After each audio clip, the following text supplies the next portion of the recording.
The night may be long and the dark may be deep, but the answers are there to be found. Whether it's the normal, the abnormal, or the paranormal, you're in the right place. Let's go beyond reality.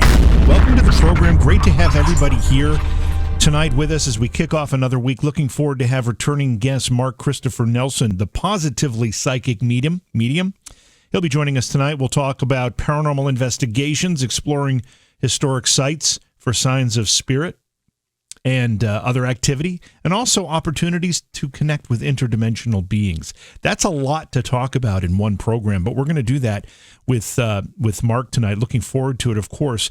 Thank you to all the subscribers of both of the YouTube channel and the Twitch channel. We had a nice bump in subscribers on the Twitch channel.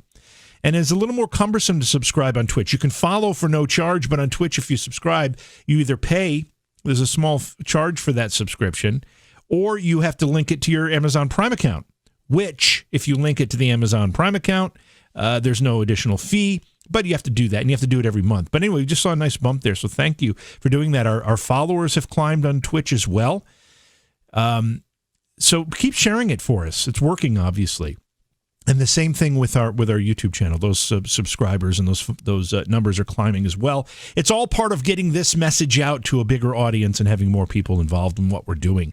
I've been getting a lot of videos and pictures and stuff sent to me from on Facebook generally. If you have something like that you want me or have any of us take a look at here, you should, Mary Grace, get your haircut by I know there's like 5 ladies and 1 guy in this place, and I always get the guy, and he does a horrible job. The ladies do a fine job. Anyway, send it to me on Facebook. Go to my fan page, JVJ Paranormal, and send it there, and we'll look at it. I did, as you know, took a look at the Gettysburg ghost video that had been circulating and receiving a lot of attention. I debunked that pretty clearly, and anybody who disagrees, I'd love to hear your thoughts, but it's pretty obvious when you really look at it what's going on there.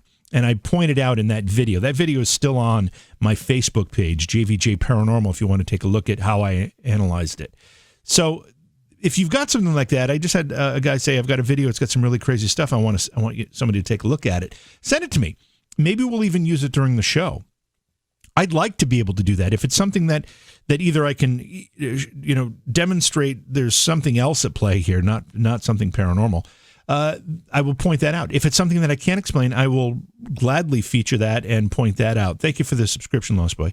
But if it's clearly faked, I probably won't point that out. If it's faked and it's obvious that it's faked, I probably won't give it much attention. Most fakes are easy to spot. Some of them have become more difficult, but if you know what you're looking for, you can see it. So anyway, a lot of great stuff coming up on the show. I thank you all for being here, and I thank you all for participating in any way that you're doing that, whether it's during the live show or you're listening to the podcast after the fact. That's a great way to keep up on the discussion and the programs. The podcast can be found on all major podcast distribution platforms, including Apple Podcasts, Google Podcasts, Stitcher, Spotify, and others. And you could subscribe very simply. Just hit the subscribe button, and the program will be downloaded to your device automatically, and it'll always be there for you. So when you are ready to listen to a particular episode, you can, or you can go back in the archives and listen to some of the older shows as well. A lot of great stuff. We've got like 600-700 episodes. I was actually doing some file maintenance earlier today, trying to back up some files. We got to keep such a volume of material, having done this show for over 4 years, that it takes up a lot of hard drive space. So we try to back it up and make sure we have duplicates of everything in case we have a crash, all that stuff. And I was going back to some interviews in 2015. And I know I said I've only been doing it 4 years. It's been syndicated for 4 years, but the show actually started in the fall of 2015. So we're going on a 5-year mark for that. Email address. The best thing to do if you want to email something is send it to my producer, because that way I can, he can filter out the spam and whatever else comes in. Send it to Slick Eddie, and Eddie is spelled with a Y, EDDY, SlickEddieEdwards.com. No, SlickEddieEdwards@gmail.com. SlickEddieEdwards@gmail.com. That's right, Gene. I do use external hard drives for the backups. I just have to, it's organized because I've got a podcast version of the show. I've got a YouTube version of the show. I've got raw audio and video files of the show, and I have to back it all up. So it's a bit of a project that we get working on. And for those of you talking about merch, we do have, where is it? We do have the Beyond Reality Radio coffee mug still. It's a great coffee mug. I'm not sure if it's on the website. I got to check the website because we did redo the website. By the way, if you've been looking for the website, it has been moved. It is no longer at beyondrealityradio.com, and it is now beyondrealitywithjv.com. Beyondrealitywithjv.com. Okay, that's enough of this introduction. We've got to get to our discussion with Mark Christopher Nelson. Mark, of course, is the positively psychic medium. We're going to be talking about paranormal investigations, exploring historic sites for signs of spirits, and opportunities to connect with interdimensional beings. A lot of great stuff ahead on the program. It's Beyond Reality. Looking forward tonight as we kick off another week here. Please support the program. Go to patreon.com/Johhaw. That's JOHAW. Tonight we're talking with returning guest Mark Christopher Nelson. He is the positively psychic medium. We're going to be talking about paranormal investigations, exploring historic sites, one of my favorite things to do, and opportunities to connect with interdimensional beings. Mark, welcome back to Beyond Reality. It's great to have you with us again. JV, it's my pleasure. It was so much fun. And, hey, thanks for the great intro. I think we can cover all of those things. Yeah, I'm looking forward to it. But before we get into that, I just have to ask you, we haven't had an opportunity to talk to many psychics on the program recently, and it just seems as though every time you turn on the news, or I don't know if anybody looks at a newspaper anymore, but if you do that, or you just look outside your window, things are kind of crazy. With all of this stuff going on, do you sense any unsettledness in the energy that you perceive from being a psychic medium? Yeah, I will tell you, I did not, before everything happened with COVID, I kept feeling like, oh, there's going to be an earthquake coming. There's something big. I live out in the Los Angeles area, and I kept feeling like something lousy is going to happen. And I wish I could be more specific, but I just kept getting this, like there's something coming. It feels like a tidal wave or something. And so that said, we've been in the middle of a tidal wave of bad news. But my sense, too, is I think that 2020 is going to be the pinnacle of the wave, so to speak, and that it's going to calm down. I feel like that, this is not, our kind of like, 9/11 when things changed afterwards. Life changed a little bit. We all kept moving forward. I think that's going to be the case with this. I feel like that there is going to be resolution. I think there's going to be a lot of scientific breakthroughs that come through in understanding what we're dealing with. And I think that it's going to get better in 21, and my sense is that we're going to all not be so fearful. I feel like that we're at the pinnacle of, like I said, of all of this, but bet on it getting better, bet on it getting a little easier, and for people to stop being so suspicious. It's like you have the virus happening, you have all the politics happening, and I think that there's an interrelated energy there where people are just so anxious. It's almost like, what's next? What's next? And so to everyone saying, what's next, I say, nothing bad. Calm down. Don't expect what's next. Yeah, I think that's a good point. I think that anxiety can lead to other anxieties, and I think that this unprecedented nature of the pandemic and the lockdowns and the shut-ins and people being cut off from one another and their routines disrupted. And if you're fortunate enough to have kept your job, it's a different way to go to work. It's a different way to participate in the workforce. And then there are many that lost their jobs. I mean, that in itself, the number of ways the anxiety spreads to other parts of your life, that in itself was an epidemic.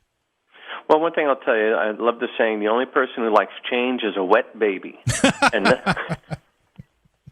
we've been asked to change, adapt, move up, move down, wear a mask, stay 6 feet apart, don't go to work, work at home. It's just like, everybody give it a friggin' rest. It is going to get better. And I almost feel like that if anything, if you learn and have confidence in your ability to adapt, then you're not as fearful. And I think that kind of, cultural anxiety is going to be tamped down. There's always going to be people afraid, and for many for good reasons. But I think it is going to be straightening out in a way that we can all kind of maybe exhale a little bit. Here's another funny thing. How many people do you know, if you say, hey, how you doing? It's, I'm fine. It's like, oh, wait, should I be really saying that? No, maybe I shouldn't. No, it's like, yes, you're okay. It's weird, but it's okay. Yeah. Yeah. You know? Yeah. And you said that you kind of had a sense, you felt, maybe you felt like there's an earthquake coming, and maybe that's metaphoric, or I'm not sure, but you felt something big was coming. When that energy starts to make its way to you from the other side, is it in the form of, like, do you hear messages, or is it just a sense that you get? It's all of the above. It's all of the above. I'll tell you, I was on the actual real 9/11. I had to fly, and I was flying on that morning. Oh, wow. I landed in Philadelphia between Washington and D.C. Well, you know geography. You seem like a very bright guy. So anyway, but the night before, I was like, I'm feeling freaked out. So I sent my wife flowers. I mean, I'm living there, but it just as like a little surprise, I sent her flowers. I said, I get this funny feeling. I just need to tell you I love you in an extra way. And so I sent her flowers, and she gets the flowers, and then she sees the planes crashing, and she kind of freaked out a little bit. Sure. So and so it'll come to me like I'll see a vision. I'll see people marching by. I see stories. I mean, I see people. I hear things. I also get like, I believe very much in the ability of feeling. Sense. Call me an empath. I guess that's what it is. Even very more tactile. Like I do things with psychometry. I have a lot of I attach. I get a lot of messages attached to feelings, and I have to pay attention to them. And it shows up in different ways. What about the reverse of that? Do you start to get positive vibes, positive energies when you think there's a light at the end of the tunnel, or when you start to sense there is? Yes, in fact, that's what I'm really feeling like. It's like I'm able to focus better. I'm feeling less frenetic. I feel like my energy is being kind of funneled into more productive avenues. I feel like my clarity of thinking is almost like getting lined up. It's almost like when we're going through a lot of stuff, like we did, I feel like I'm staticky and like I'm having trouble picking up the signal. It's like, my bearings have been shifted or are shifting, and now I feel like I'm getting a little more calm. I mean, I know we have the elections coming up. There's all these, rumors, threats. But I'm supposed to tell people, and thank you for giving me the chance to do this, that we will get through this. It is going to be okay. It might be a few bumps, but I do believe things settle down. I think bumps are part of life, and I think sometimes we get so things are going. I say this with a bit of a grain of salt because it's not true for everybody, but things go pretty well for most people, and then all of a sudden you've got something like this, and it's almost foreign territory when we have to deal with any kind of strife. We've had it pretty well for a long time, and if you look in history, people have dealt with worse. As you said, Mark, we're going to get through it. We definitely will, and also too, the only pandemic that I'm aware of that even comes close to this was 100 years ago. That's right. And most of us were not here 100 years ago. And even then, they dealt with it differently. Part of what, changes it for us is we're very well informed, and sometimes we can be well informed with good information or bad information. But nonetheless, there it is. And so it can cause a lot of anxiety. So, when you were on last time, we talked about, and I think we've talked about this on a couple of occasions, but we've talked about how this all started for you, and it's an inspiring story. It actually is one of those stories you get a chill down your spine when you hear it. Tell us again how you woke up to your spiritual sensitivities. Well, thank you, JB. It began when I was a kid. My dad, we used to live in New Jersey. I was a little kid. My dad went to work in Brooklyn, and he was murdered in what we believe was a holdup, but we don't know the details. This was when I was 11 years old. And then shift to after the funeral, it was like in autumn. He died at the end of September, like almost to the day, which is ironic, that's really ironic. It's hitting me as I'm sitting here talking to you. Mm-hmm. I mean, he died, I think, on the 30th. So it's like, all right, so Dad has me here for a reason talking to you. And I saw him after the funeral, a few weeks after the funeral. And I'm just a little kid. I'm raised Catholic. Go do what the priest tells you. Do this, do this. That was the extent of my spiritual awareness. And so I saw Dad. I didn't know what to make of it. And I told him, please go away. And then I saw him again at school. And I was like, okay, this doesn't compute. I hope I'm not cracking up, because I don't even know exactly what that means for a kid to crack up. And so then I said, all right, go away, Pop. And so then flash forward a couple of decades later, my wife and I just bought a house, we have a little girl, and I'm just thinking, it's like things are going, like you said, for the most part, pretty good. And I'm just thinking to myself, I wish my dad could see Barbara, meet Barbara. He would like her. He was a practical joker. I wish my dad could meet my little girl. She's fun. And then I kept hearing this voice in my head say, I have met them. I know who they are. And it's like, all right, it's happening again. Am I cracking up? I don't really know how to compute with this. I'm kind of a guy that can, more grounded. I always thought of myself as being very practical to the point of being a little boring. Sure. But then this happens. And so I'm thinking, I say, all right, hey, voice in my head who claims to be Dad, tell me something I don't know so I can go validate whether I'm simply having an emotional mental breakdown or if this is for real. And so if this is something of a different nature. So he told me, your brother Glenn is surrounded by green ivy and white walls. And that sounds like a spy message that, someone hands off in some exotic location. So I call my mom up, and I was at the time in the Midwest near St. Louis, in St. Louis area. And my mom was back in L.A. with my rest of my family. And I say, hey, Mom, I had this crazy dream. I wanted to couch it in a dream, not telling her I'm hearing voices in my head. Right. Because parents don't want to hear that you're cracking up. That's generally the rule. So I tell Mom, it's like, hey, I had this dream about Glenn where he's surrounded by green ivy and white walls. Does that make any sense? She says, oh, yeah, that's so funny. Did you talk to him? He just got a job at a floral shop called the Green Ivy. Does it have green ivy and white walls? Yeah, that's so funny. It's like, uh-oh, okay. That's unexpected. I just thought I was just, having a brain fart or something. Right. So then I go out for another walk. It's like, okay, how did that happen? And take another walk, and I start asking, my mom will love this. Dad says, ask your mom about the baby blue negligee. And it's like, that's kind of ew. I really don't want to ask Dad, Mom about the baby blue negligee. And just ask her. It's like, all right. And so I'll just say I had this dream. Mom, hey, I'm on the phone again. Yeah, I had another dream. It's like, I had this dream where Dad was talking about a baby blue negligee. And she was like, what did he say about that? It's like, oh, it touched a nerve, So it's like, not much. Just asked me he just mentioned it in passing. Well, it turns out that, 35 years after he died, she had kept this one negligee, I guess, that had kept around from their honeymoon or something. And so she kept it. And then as a gift, she gave it to me. It's like, hey, that's great. After she realized that I'm working as a psychic medium, it's like, I have a baby blue negligee for my mom, and I might have been conceived in it. This is really kind of an awkward, happy little thing to get. Do I really? I'll keep it kind of wrapped. Thanks, Mom. Okay, I don't know what the hell to do with this, but I got it.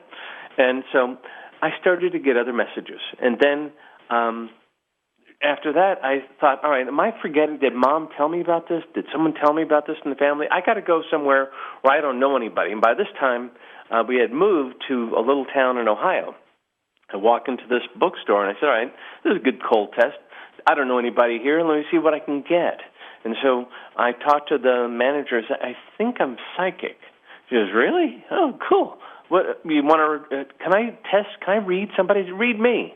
And so then I got this. I started, seeing almost like a very visceral memory, where I see this young guy getting in a fight with three other guys, and he got ganged up on and beat up, and was home. And then I see him being convalesced by an older guy, and then it's almost like I get a whisper, oh, that's her dad. Her dad's taking care of her son. I said, did your son just get beat up by some boys at school? Is your dad taking care of him? She was like, well, yes, that's pretty good. Hey, do you want to read for us?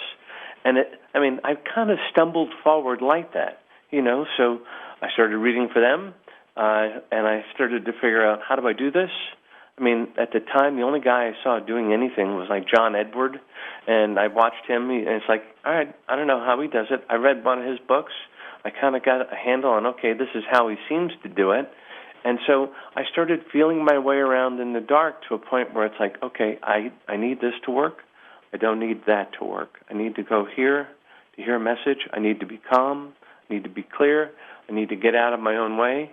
I would do a mental exercise where I would say, okay, Mark, go take a nap.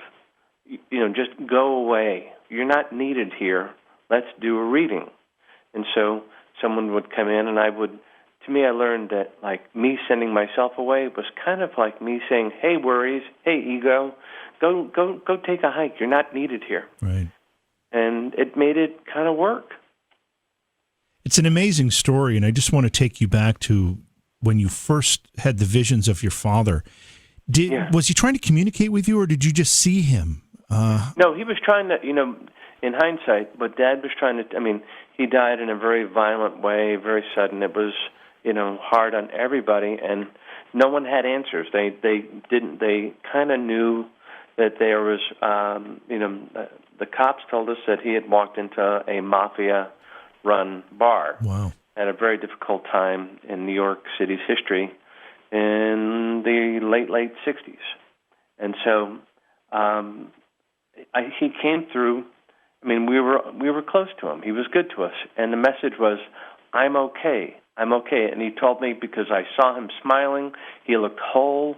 He hadn't been injured or disfigured as we were told that he had been. Right. And so it was like, all right, Dad's here. And part of me was like overjoyed, but part of me was like, you're not supposed to be here. I don't know if I'm supposed to see you. But the message was reassuring. And then I saw him again at school, and again the message was, it's reassuring. I'm okay. I'm here. Know that I'm here and that you can hear me. And I would say for anyone listening, JV, who's lost someone tragically, suddenly, or under any circumstance, if you get a visitation, if someone comes to see you, take a breath. Don't run. And be clear and know that this is new for people on the other side, too. Yeah. It was new for my dad. It was new for, anyone that crosses over suddenly, and they no longer have to worry about eating. They don't have to worry about their physical health. And their thoughts, it seems like, from my perspective, from what I hear, inevitably goes to the people that they left behind. They want to help them. They want them to know, I'm really okay. It's not horrible. I'm not in the dark. I'm not afraid. I'm not dying. I'm not in pain. And JV, I know you've done a lot of investigating, and you've talked to people like me.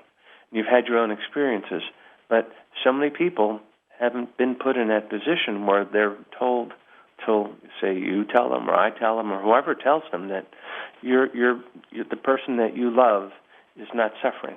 In fact, they're more worried about you. And I think it can be very reassuring. It kind of keeps people from flipping out, being afraid, being in pain. And that's really why I do a lot of this work. It's why I do it. Yeah, that's a great point. We often think we forget the big picture here, and when we lose somebody, we think it's all sad, and clearly there's grief involved, and clearly you miss people that you love when they depart.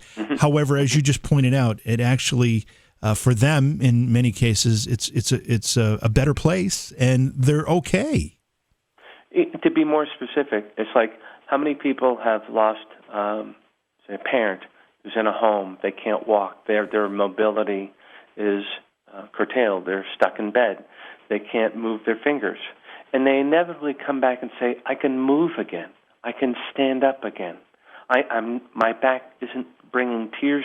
The back pain is gone. I'm no longer burdened with the physical problems I experienced in life. As much as, there were good things, so many things at the end of our life. I'm no longer, say, with people who have had mental illness, perhaps there was suicide, or a drug overdose, whatever it would be, they come back and say, that illness was affecting my physical brain. My consciousness, however, has survived the body, and I'm in a much better place. I'm no longer trying to reason, to think, to be, while coping with an intense pain, be it emotional, physical, or whatever. As you started to recognize your sensitivities and the ability to communicate, and at first it was a bit of a surprise to you and may have been a little bit frightening to you, but as you started to recognize how important that ability was, how did you make the transition from just accepting it for yourself and recognizing you could use it to help other people who were dealing with things that you had dealt with as a child and other people deal with every day? Well, it became very, very gratifying when it's like, all right, I'm hearing a crazy message. I don't know if this is true, but it's making a difference in someone else's life. I remember early on there was this young woman who came to me, and the father of her daughter had gone out to the grocery store, like a short run, like I'm going down the block. He was robbed and killed for $20. And so she was, this poor young woman was in terrible pain. And this guy comes back and says, please tell her I'm okay. And she's saying they're $20, and he says, yes, but I left you with an angel. I left you with an angel. And it turns out that they had named their daughter Angel, and that this was meaningful for her because it made her realize that, all right, the guy, he isn't just how I identified him in the morgue. His consciousness is still beautiful, handsome, compelling, there, wants to be there for me. I can understand the idea that he's not here physically, and I'm okay with the idea that he's still paying attention to us and loves us still.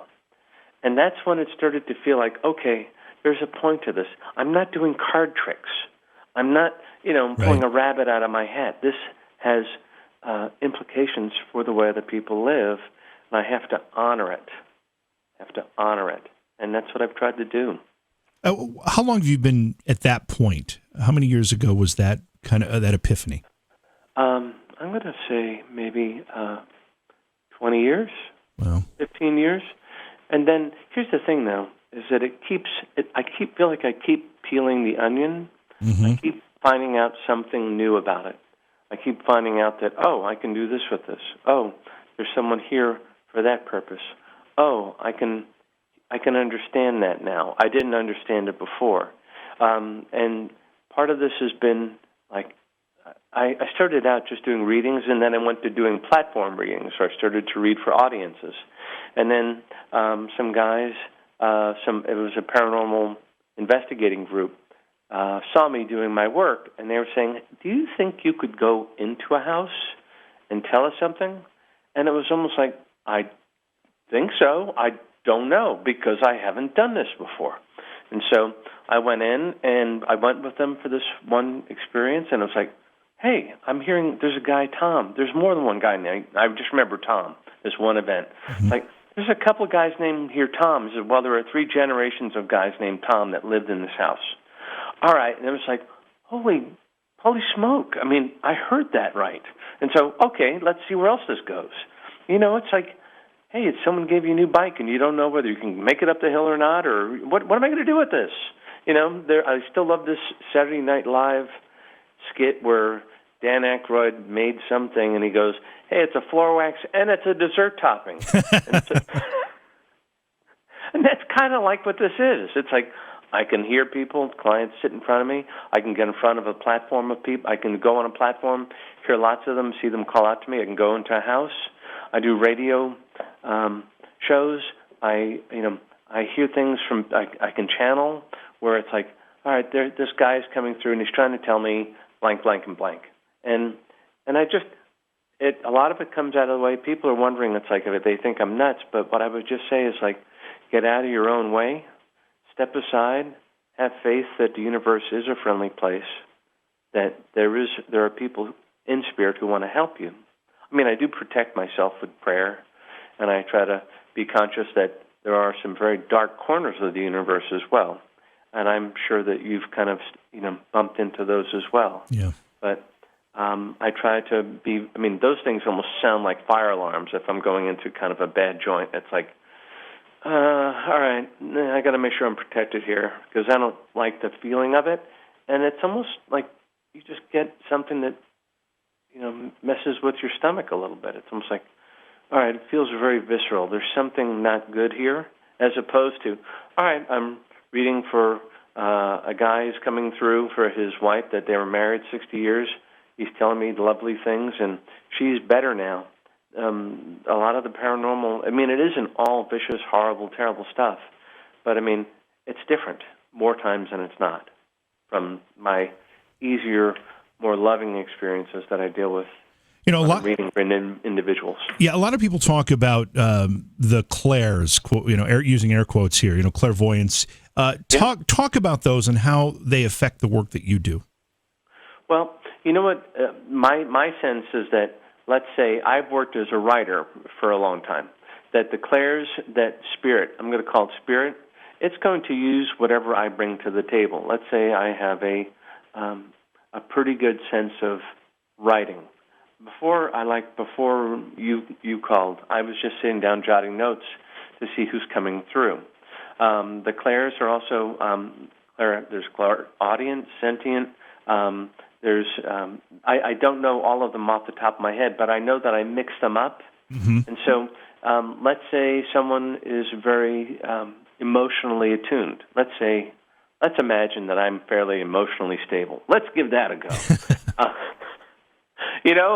But then what happens is like I'll get, okay, your mom is telling me that she was a practical joker, that she was like this and like this. I get emotional cues because I'm kind of built that way.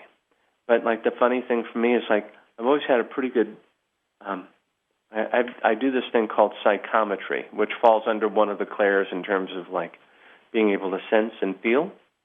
And I guess I just am very attuned to when I hold something, touch something, I can hear about it.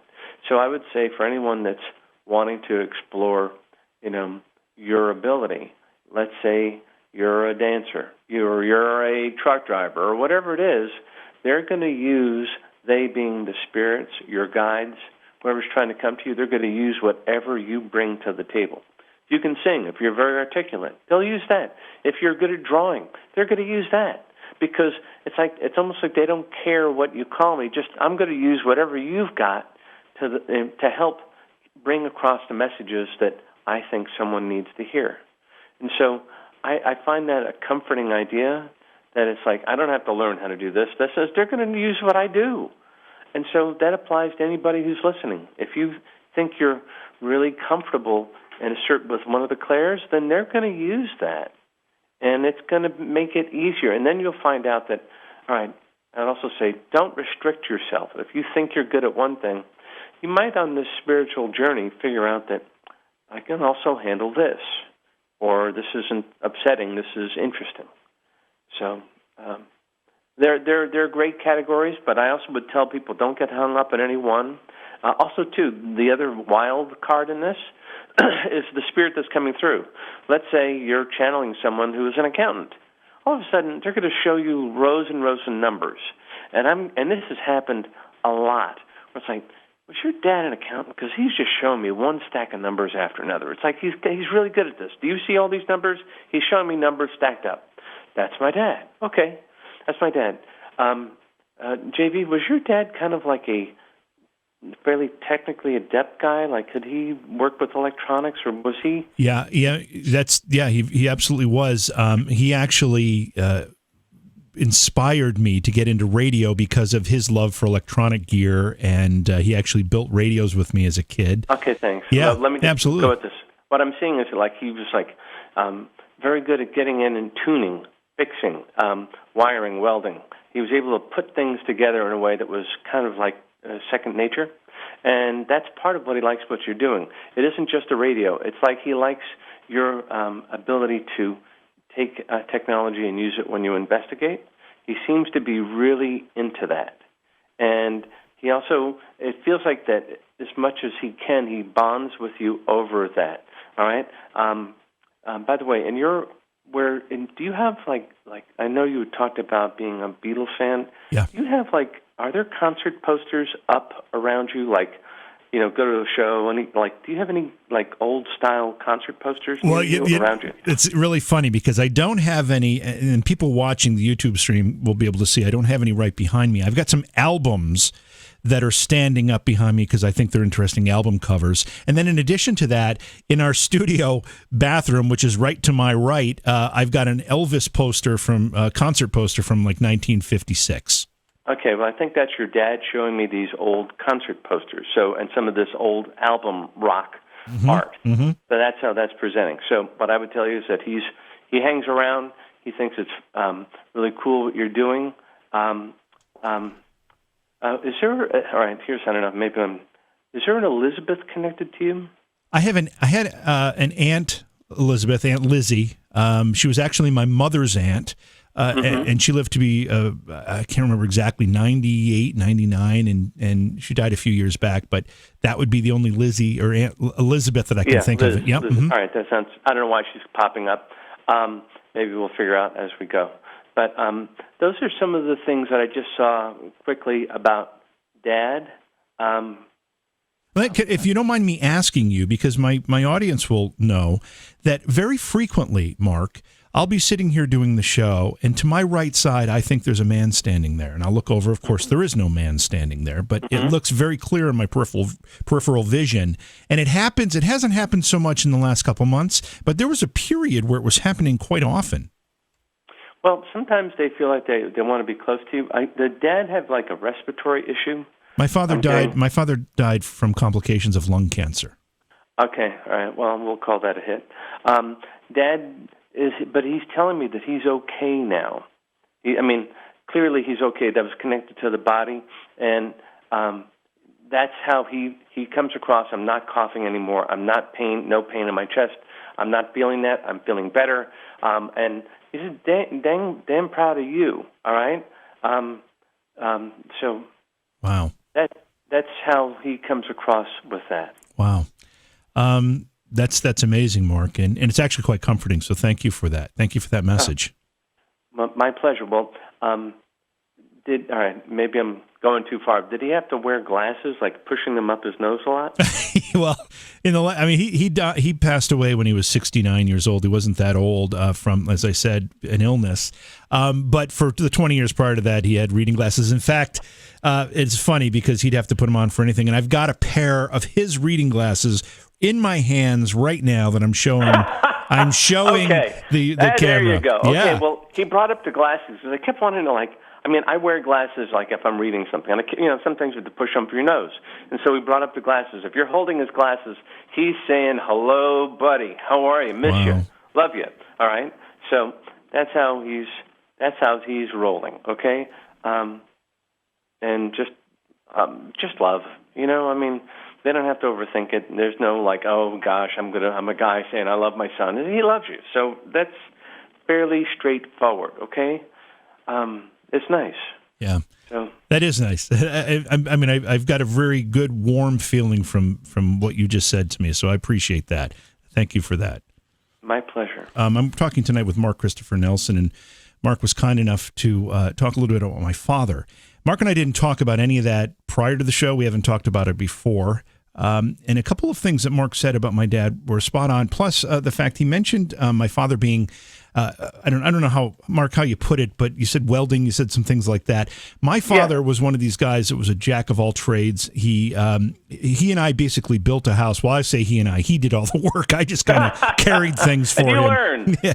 And he did. He was a plumber. He was an electrician, and he was into electronics gear. And he inspired me to basically be where I am today because his interest in music and electronics gave me that passion as a kid. It led me to my career in radio, and it's how I ended up here. So again, we didn't talk about any of that ahead of time, Mark, and I appreciate you taking the time to make it a little bit personal for me. That's nice. So thanks for that. Well, JV, your pop showed up, and so I just had to say, hey, all right, he's here. Okay, got it. Does that happen? I mean, you're talking to me, and my father knew that and decided to, send energy to you, however it works, to come to me. I mean, does that just happen without you having to seek it out? Yeah, I mean, you know what? I mean, I put myself in a position to where I'm kind of relaxed. I mean, I'm playing with you. I'm being kind of a nutty. I'm just goofing. I'm goofing with you, and I'm playing. But part of that is like, okay, Mark, just shut up and listen occasionally, and then I hear it, and then I have to pass it along. And I think that it's like I'm very thrilled that I can do this. But I'd just be this guy with a dumb look in my face if people in spirit didn't show up and give me, throw me a bone. So I'm very grateful that your pop just wanted you to know that everything's cool and that he's aware of you. And it was like I'm not looking for it, and then I'm just kind of. It almost feels like, oh, I forgot I knew that. And then I see this guy pushing glasses up in his nose, and then I see this guy coughing, and my chest hurts. All of a sudden, it's like. Yeah. It doesn't feel good. And then I see him being like really able to focus in and take care of tiny details. And it just starts to, it's like I just want to throw it out there, and I reserve the right to be wrong sometimes. And since I do that, I'm not really over-calculating. I just kind of, spit it out as quick as I can. Let's talk about guides. You work with spirit guides to help you manage this communication. Are spirit guides specific to each individual person, or are spirit guides? Is it the same group of guides that everyone accesses? How does that part of this work? Well, I think that the guides that JV, you have guides. You may not be aware of it. I have guides, and does my guide double team somewhere? Yeah, he might, but you know what it is like I have kind of a group that I think of. I have my dad was the first one to show up and say, "Hey, you're going to meet some people. They're not bad. They're going to be here to help you," and they seem to have special points of reference. Like one of my favorite guides, guy that shows up, and it's like they'll look familiar. They want you to recognize them, to not be afraid. They're not going to show up as a vision of something that you're going to reject. So I have one guide that I think a lot of Americans, it's kind of a generalization, but I think that many of us were raised with the idea that Native Americans are probably a little more spiritually attuned. Mm-hmm. That is as broad a generalization as there can be. But because of that, the guides, if my guide said, "Oh, Mark thinks that Native Americans are more inclined to be spiritual," and that I'm not saying they're not. I'm just saying it's like we're going to operate with what he thinks he knows in order to communicate. And so I have a really cool guide that shows up. He seems like a much more contemporary Native American, but he's just easy for me to talk to, and so he'll show me things.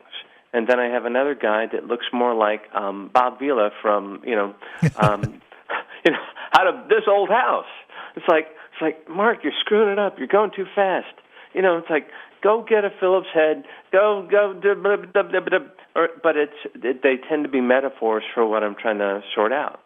And so they'll use them. And so I would say that everybody has guides that appear as if they were tailor-made for them. That has been my experience. So let's say you're comfortable with dealing with a guy that, he operates the bait shack, or he's the guy in the hardware store that always goes in the back and finds the thing you're looking for. That could be your guide, or the guy in the electronics store say, "Yeah, I got him. I've got a converter. Hold on." But the metaphor, the belief, or the idea is that they're going to come back with something you need. If you're someone that whatever your needs or whatever, it's almost like I don't care what you call me, just call me. And they show up, and then they want you to be not afraid. I mean, my brother Steve, I have a brother named Steve. He's in the other room. God bless him. I think my guide chose the name, just call me Steve, because he knew I would be kind of comfortable with it. Right. Are the guides basically, are they just spirits that have assumed that role, or are they a special kind of entity? It's a great question. I would say that the guides, I think that my dad came through as almost like, here, I'm going to show you so you're not afraid of what you're walking into. I'm going to be here to reassure you. And then I have another guide that I see him as my grandfather. He may, if I have a financial question, my grandfather was a very well-known, very accomplished accountant, and he ran a big office, part of the IRS in New York. And so it's almost like he says, yeah, you have a financial question. I'll show up as Grandpa, and I'll be okay with you. I do think that they have different specialties. I'm not sure if I'm answering your question. I don't mean to ramble. No, you are. You are. Do we all have a way to access those guides? Obviously, people like you, Mark, have a heightened sensitivity and ability to cross that bridge. Maybe it's because you've been doing it and you get better at it over time. Kind of like, if you're a piano player, you get better the more you do it. Sure. Or are there barriers for some of us? Because I don't feel like I have that ability at all. Well, I would say that, I'll say this, I'm a dreadful singer. But if you put me in a group of people and it's a song I know, I can kind of not horribly embarrass myself. That's not my strength. So, but can I sing? Technically, I'm singing along a rhythm line, so that technically I'm a singer, and I haven't, made people cover their ears. So that's a good day for me. But the idea that, JV, you may have really, it took me a while to kind of wake up and be open to my ability, and that part of it, we all have different reasons why we don't want to look. Yours may not be as sharp as others, but I would say that in a pinch, you might be very surprised. I hear all kinds of things, and one of them is that in an emergency or in a time of heightened need, I got a message, and it turned out to be useful. And so I would say that all of us have some level of ability, and then it comes down to, it's like, I'll use the singing analogy. If someone wanted to waste a lot of time teaching me to sing not dreadfully, I would get better. But it would probably not be the best use of my time, although I would love to be able to sing better, because I like music. I like listening.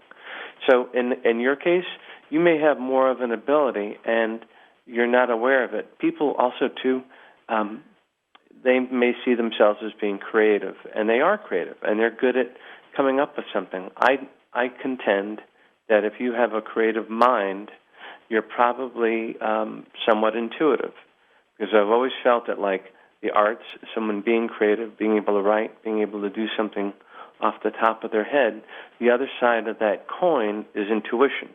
They just haven't really taken, honored it or been afraid of it or whatever reason. So if you're able to, intuitively figure things out, you may be doing this based on experience, based on a good guess, based on your education, but there also is going to be part of it where it's like, this feels like I should try it this way. And so I would tell anybody that you probably have some ability. Also, too, I would say the one thing that in our modern world, JV, is that people don't let themselves find quiet. We've got so many cool little devices to let us listen, tune in, pay attention, get a tweet, get tweets, be updated. If you can carve out a little quiet, it's really hard for spirit to compete sometimes with all of our little devices and energies that we surround ourselves with. And say, before I do a reading, I'll just close the door and I'll do meditating, and my meditating can fall under two categories. One, I need to clear my head and relax. And two, I want to clear my head with the idea that I want someone to show up and tell me something I don't know. So it's kind of like, one is almost like I'm going on a little hunt. The other one is just I need to kind of clear the decks and see what happens. But I always have to do the clear the decks first, although sometimes I don't even have to do that. I just slip into, okay, someone's telling me, oh, your dad's here, and he's telling me blah, blah, blah, blah, blah. And I just start going because I kind of just jumped into it, almost snaps in, I don't know if that makes sense. It does. Let's talk a little bit about your your paranormal investigating. You kind of mentioned you didn't really think about it much. You were asked to do it. What was your experience when you actually went into a place that was active as a medium? Describe it for us and tell us how that helped other investigators work. Well, I work with a great group, Pacific Coast Paranormal. Shout-outs to Stefan, Tara, Mike. Okay, enough of that. I love those guys. But I kind of act like the bird dog, and my wife Barbara also. She's a wonderful counterpart because she's good at like being calm in the face of doors slamming and things sliding around when they're not supposed to be. So we all will go out together and we'll see things. But what I do is like I'll walk up and they'll say, "Is there anything happening here?" And I'll say, "It's like, yes, there is. I see a guy that hung himself in the garage. There's this hanging body in the garage. Go put mics over there. Put some. Let's make sure we got that covered." Or I'll get one place I'd walk up and I see, in spirit, there's like 4 guys in Harley sitting around, and they look like they're really born to be bad. I mean, they're bad to the bone. And I walk into the house, and I smell, like in spirit, I say, someone shot handguns off in this little room.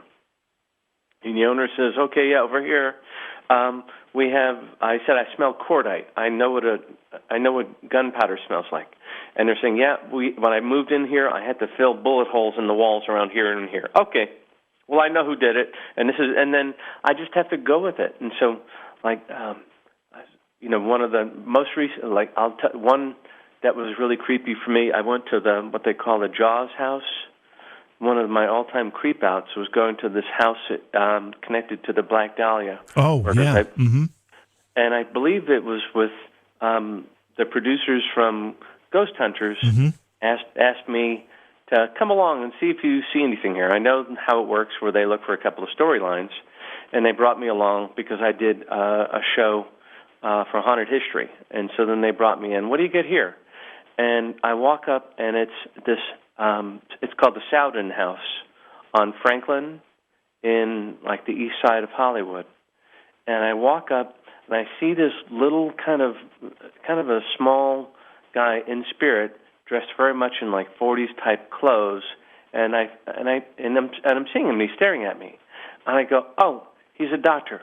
Oh, I get it. Oh," and I went right to the producer before anybody started talking, and I said, "Hey, before anyone says anything and pollutes the environment and accuses me of overhearing it, if a doctor lived in this house in 1947, he's the one that did it." And they're like, "Okay, that's kind of it. Okay, and so. I see people in spirit, and they show up, and also too, they tend to know I can, and so I tend to like get reactions. Like they'll bug me. I talked to I sent a video to Eddie, and it was like I've never had someone use an SLS camera. Do you know what an SLS camera is? I sure do. Mm-hmm. And so. I went into this house and I said, "There's someone punching me in the face."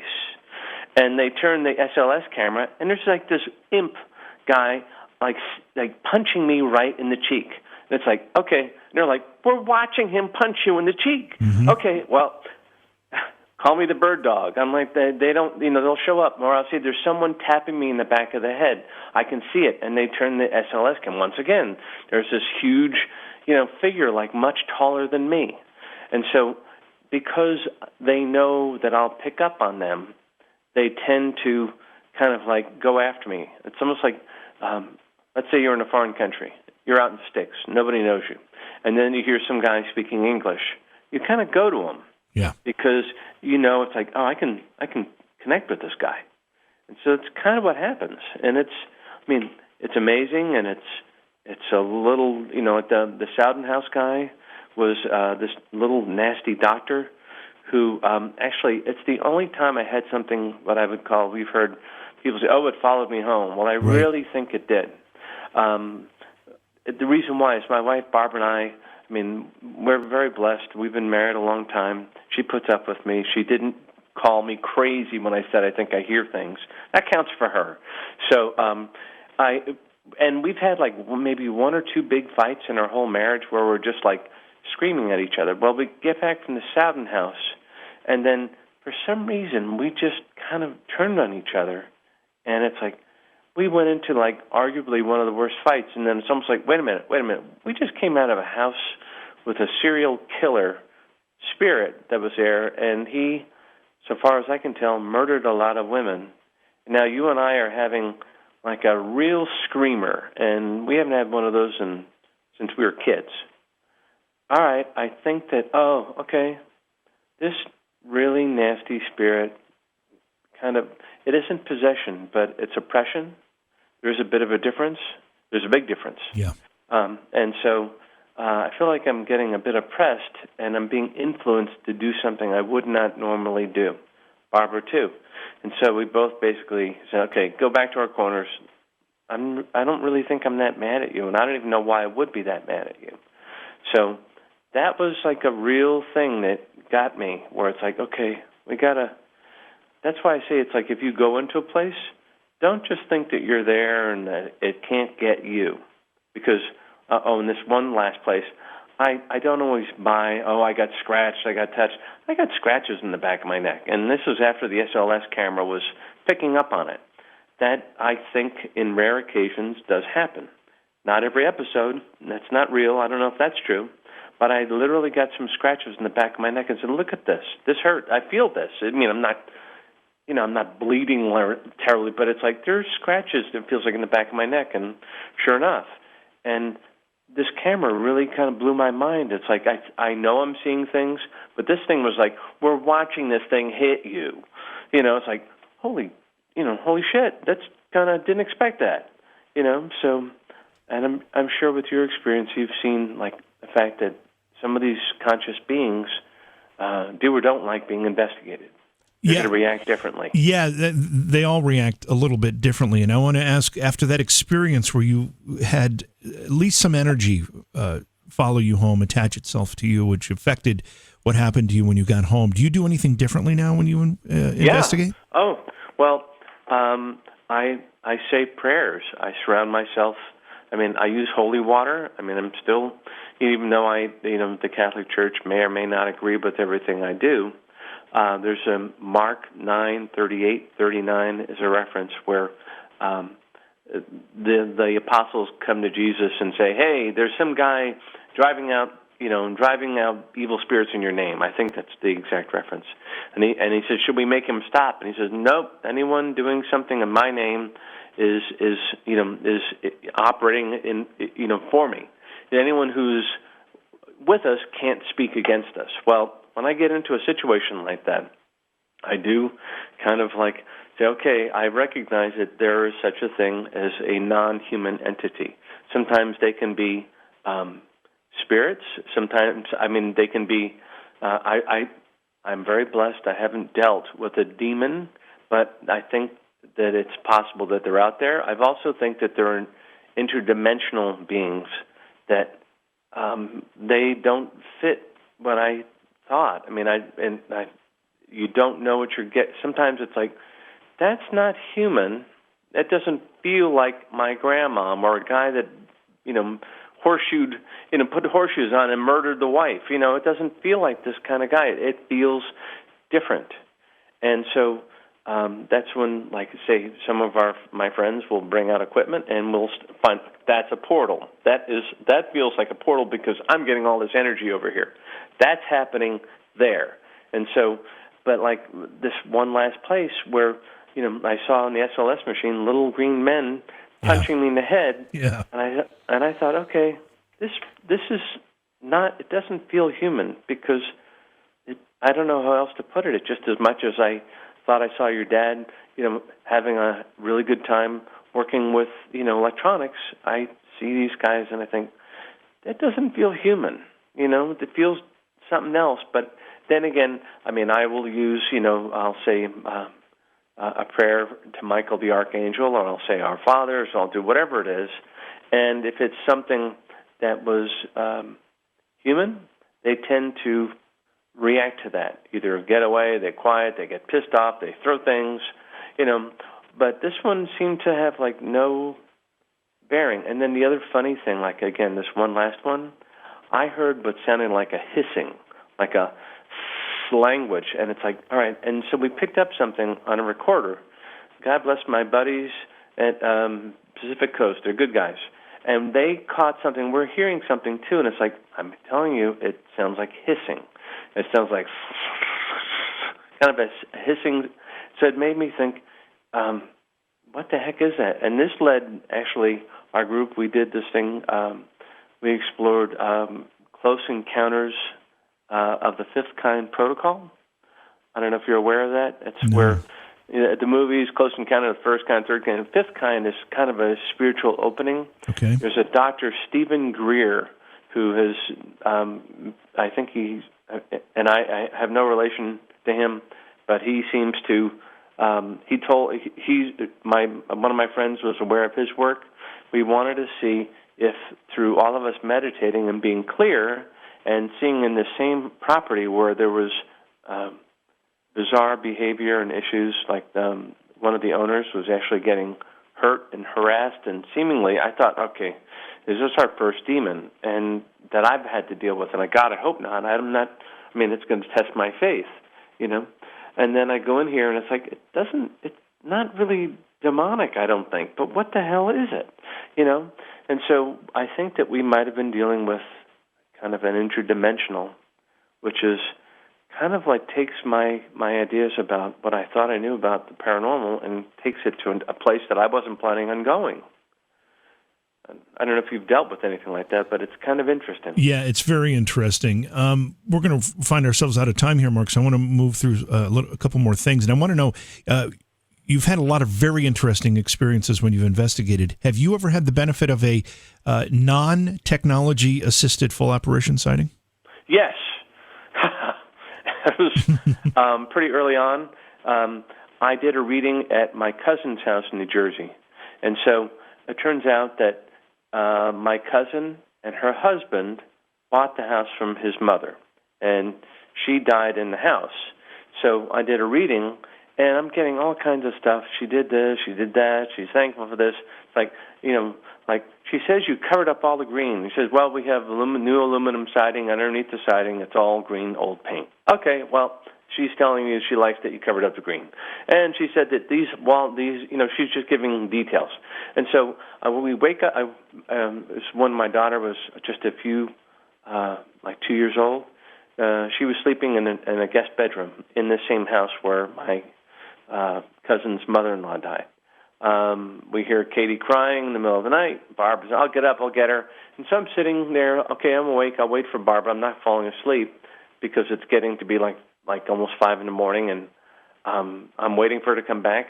And I kind of turn my head, then I turn back, and I see this sweet old lady wearing a nightgown. And it's like, okay, where are you from? And she just smiles and just kind of, and I see her from like her knees up because of the bed. And she just smiles and looks at me, and then she just disappears. And it was as if someone threw ice water on me and gave me an electrical shock all at the same time. I was like, I'm up. All right, what the heck was that? All right, I know who that was. And then I go out and I talk to we'll call him my cousin-in-law, who's like getting up to work in the city. And I go, hey, Perry, this may sound weird, but do you ever see your mother around here? Yeah. I said, well, you should have told me. It would have been nice to know. But she literally came through. And other than seeing my dad when I was a kid, seeing my cousin's mom, a mother-in-law, she was clear, she was sweet, she was just like, hello, dear, how are you? And then just gone. And that really, I couldn't go to sleep. And then and I know I was awake because I talked to Barbara, I'll wait for you to come back. And then I'm sitting up in bed, and I'm not expecting to see anything. I'm off duty. I did my reading earlier. I was already dealing with that. I don't need any more. I'm all full up. And then she showed up, and she was just sweet as pie, and it was pretty freaking amazing. Yeah. And then, you just, when you don't, I think a lot of the time they show up when you don't expect it. I think that's probably why we don't have better pictures, because you're never prepared when you actually have that particular encounter. No, and the timing isn't good. Oh, we're going to go fishing. All right, that's a great fishing hole. Well, let's see if you get anything. Right. And I would just say with this, it's like Or if you go and do an investigation, all right, they may show up and show you something before you even get your camera set up. That's right. It's like, holy shit, I wish I had that. It's like, yeah, well, they know, and they kind of just want to mess with you. If they're conscious beings, they're perfectly capable of messing with the investigators. Do they have do the spirits that you would communicate with for on the behalf of somebody who's trying to communicate with the other side? Do they have an agenda for us? Do they have a goals and objectives for us that they're trying to guide us to? Yeah, I would say that my clients, they want more than just saying, "Oh, I got your father's name. All right, next." No, Dad comes through and says, hey, that person you're dating is going to make a mess of things, or it's like, you're going to lose your job, but you're not supposed to freak out because this is going to happen. So they come to, just because, like, for example, when your dad passed, he didn't stop caring about you. He didn't stop paying attention. They don't stop loving us. They don't stop caring. And to that extent, if, they want to give you a little bit of friendly advice. Hey, I love you, don't do this. Or, hey, look out for your sister. Or get your wife to check out that thing on her shoulder. That's not, that may be more than a cyst. I mean, I get stuff like that. So they'll tell you stuff with a purpose. They want to be of comfort. They want you to know, hey, I'm still here, I love you. I don't know what you're doing, or I do know what you're doing.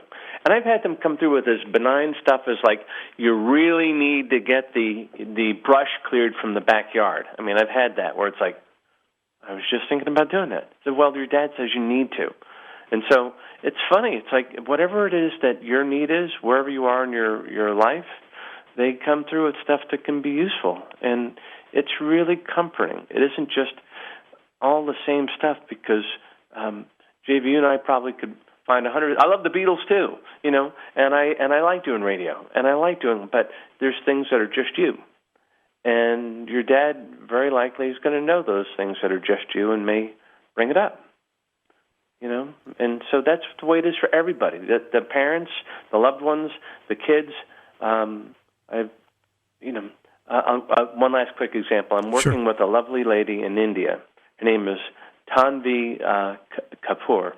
I probably said her name wrong, but Tanvi, Kapur, Pakapur. And she and I connected. She saw me do a show, and then she asked me to look at this very tragic young movie star in India that died under mysterious circumstances. I paid attention. I did a reading. He came through. That was relevant for her. That was relevant for their audience, and many of the details that came through seemed really important. I was honored that this young man in spirit was there, and so that it's just really fascinating. It all depends on what you're there for, who's there, and then a lot of times people in spirit want to clear the air, so to speak. They want you to know, this didn't happen to me, this did. Please look at this, or tell someone I know that, tell a loved one that I didn't commit suicide. This is different. This is not it. I did not do this on purpose, or something else complicated it. That happens a lot where people are feeling terrible. They lost a loved one they thought had committed suicide, when in fact they didn't commit suicide. It was an accident, or they contributed to their own passing and they admit it, but it provides some relief because people don't want to think, it's like, if I had done this and this, maybe I could have saved him or her. And they're saying, no, I take responsibility for what happened. It was me being a screw-up. I did this. Please forgive me. That kind of message matters. It does. It matters significantly. I do want to ask you a difficult question, and maybe there isn't an answer to it. But you mentioned suicide. When you do communicate with somebody who took their life that way, is there any difference in the communication? No, they usually, they will come through. It's like, I take responsibility. I would say that virtually every circumstance, it's a physical thing that they're dealing with a disease of the mind that is influencing their mental functioning. Their consciousness is mired in an unhealthy physical brain. People come through almost inevitably saying that if they had done this, saying, I'm better now. I see where I made a mistake. My brain wasn't. I was unclear. I was, and it's an interesting hard place is when someone dies, say, from an accidental drug overdose, and people think, oh, he died or she died without leaving a suicide note. It's like, I wasn't planning to commit suicide. This was an accident. Yeah. And then they want you to know, or even those that did commit suicide, they come through with saying, I was unhealthy in my mind, and that this is, I'm so sorry I put you through this. And thank you for taking care of my cat. This one young girl came through once. Thank you for taking care of my cat. My cat has fur balls. Don't feed it this. And it's like, all right. She says her cat's throwing up fur balls. Does that matter? And you have her cat, and she says it's fur balls, and just saying yes. Okay, well then it just becomes further confirmation that I'm just not really good at guessing. Had a question scroll through our chat room here. Have you ever had an instance, or does it happen with any regularity, where you're trying to communicate with somebody on the other side for someone, and you just can't make the connection? The spirit, for whatever reason, won't communicate with you? That does happen sometimes because I'm a radio. I'm like the radio. You turn on the channel, you put on the power, and if it's not in the radio, I don't always hear it. But I would say that is very seldom the case. The other thing that's interesting, too, is that someone may want to speak with their father or mother, but it could be someone younger in spirit that comes through, or someone else that they weren't aware of. I mean, when I'm doing platform reading, I feel like I'm looking out on a sea of potential people to talk to, and it's like, how do I choose? And that same phenomena can happen when it's like I'm just talking to someone on the phone. I do most of my work, 98% of it, especially lately, is by phone. And someone that you weren't really planning on coming through comes through. And that's because they felt like they shouted at me just a little louder than the other folks. I have a good analogy for people wondering about this, is that I like to tell people we live, those medieval tapestries where they span walls and they're huge, and some they're made with needlework, and it's astonishing accomplishments, and you see these beautiful images. And then on the other side, the back of the tapestry, is a bunch of strings and knots. We live on the side with the strings and the knots. Interesting. So so we see, like, what the hell is that? What's that? I don't get that. What's pretty about this? And you see it on the other side, and you go, oh, I got it. Right. That's a great way to put it. Mark, we're going to run out of time here. People have an interest in consulting with you and maybe making some of these connections. How are they able to do it? You go to marknelsonmedium.com, and I've got, you'll see that you can directly schedule readings right there. I have a phone number, I believe, that's there as well, or you just go through email. And that sometimes my schedule online is not as up to date as, like, I've got stuff hopping like in front of me that I just haven't always. It usually updates automatically in the site, but if you contact me through email and say, when can you be available, I can certainly work at being available. I'd be honored.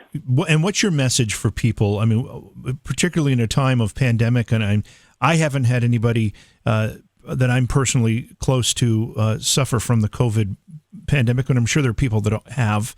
So whether it's COVID-related tragedy or it's just death in general, what's your message for people in trying to deal with that kind of grief? Consciousness survives the body. So as much as, like, you weren't there with them in spirit when they passed because they wouldn't let you in the hospital, know that they know this. Know that they're not just stuck in the room. Once you can leave the body, you can visit. You can say hello, and you can be there to comfort the people that you love. Also, too, if you're just by yourself and you're missing your mom or your brother or whoever it is, just say a prayer and say, I'm thinking of you. They will hear it. They hear it. They tell me this all the time. I heard that. I heard you praying. I heard you did this, you did that. They know. And so take comfort in knowing that if you weren't there physically, you can still communicate and know, and they heard you and they love you, and it hasn't changed. Terrific and inspiring message. Thank you so much, Mark. It's always great to have you here. I hope we don't wait so long to have you back on the program again, because it's always a great night when you're with us. Well, JV, you're an easy guy to talk to. I'm sure you may have heard that once or 1,000 times. So that and I feel like I'm at home with a bunch of friends, so it makes it easy. Well, we'll have you back again very soon. Again, Mark's website is the place to go if you want to connect with him. It's marknelsonmedium.com. Beyond Reality Paranormal is hosted by J.V. Johnson and produced by Orion Palmer and Slick Eddie Edwards. Like us on Facebook and subscribe to our YouTube channel. Please consider supporting the program either through your podcast platform, click on the link in the description, or on Patreon at Joha Productions. If you'd like to be a guest on Beyond Reality Paranormal, or you have a recommendation for a guest, contact our producer, Slick Eddie Edwards. Eddie is spelled with a Y, at slickeddieedwards@gmail.com.